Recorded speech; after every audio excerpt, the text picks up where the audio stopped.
Okay, gentlemen, if I can have your attention. You fellas can handle this thing any way that you want to. I'm not going to make any rules. We can, well, discuss it first and then vote on it. That's, of course, that's one way. And, well, we can vote on it right now. And I think it's customary to take a preliminary vote. Yeah, let's vote. Who knows? Maybe we can all get out of here, huh? Uh-huh. Okay, then I think that, of course, you know that we have a first-degree murder charge here, and if we vote the accused guilty, we've got to send him to the chair. That's mandatory. I think we know that. Yeah, let's see who's where. Okay, anyone doesn't want to vote? Guy with me. Okay, then just remember that this has to be 12-0 either way. That's the law. Okay, are we ready? All those voting guilty, please raise your hands. 1, 2, 3, 4, 5, 6, 7, 8, 9, 10, 11.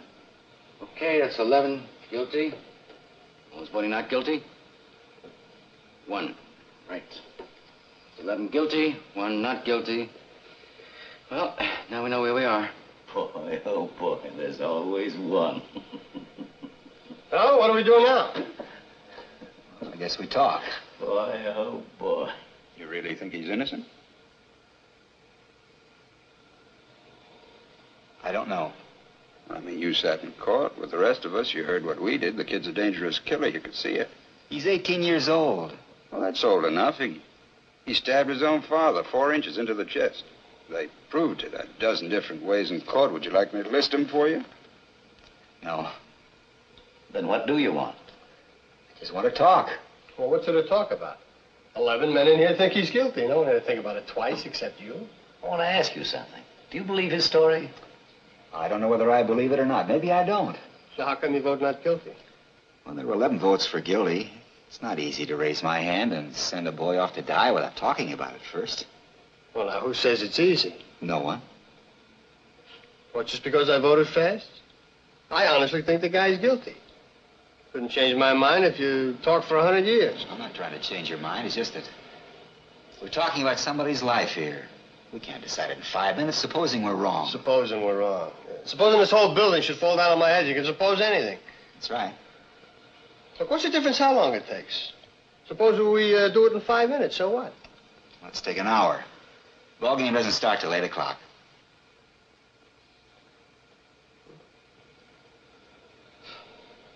Who's got something to say? I'm willing to sit for an hour. Great. I heard a pretty good story last night. That's not why we're sitting here. All right, then you tell me. What are we sitting here for? I don't know, maybe no reason. Look, this kid's been kicked around all of his life. You know, born in a slum, mother dead since he was 9. He lived for a year and a half in an orphanage when his father was serving a jail term for forgery. It's not a very happy beginning. He's a wild, angry kid. That's all he's ever been. And you know why? Because he's been hit on the head by somebody once a day, every day. He's had a pretty miserable 18 years. I just think we owe him a few words, that's all. I don't mind telling you this, mister. We don't owe him a thing. He got a fair trial, didn't he? What do you think that trial cost? He's lucky he got it. Know what I mean? No. Now, look, we're all grown-ups in here. We heard the facts, didn't we? You're not going to tell me that we're supposed to believe this kid, knowing what he is? Listen, I've lived among them all my life. You can't believe a word they say. You know that. I mean, they're born liars. Only an ignorant man can believe that. Now, listen. Do you think you were born with a monopoly on the truth? I think certain things should be pointed out to this man. Come on, this isn't Sunday. We don't need a sermon. Come on, we have a job to do now. Let's do it.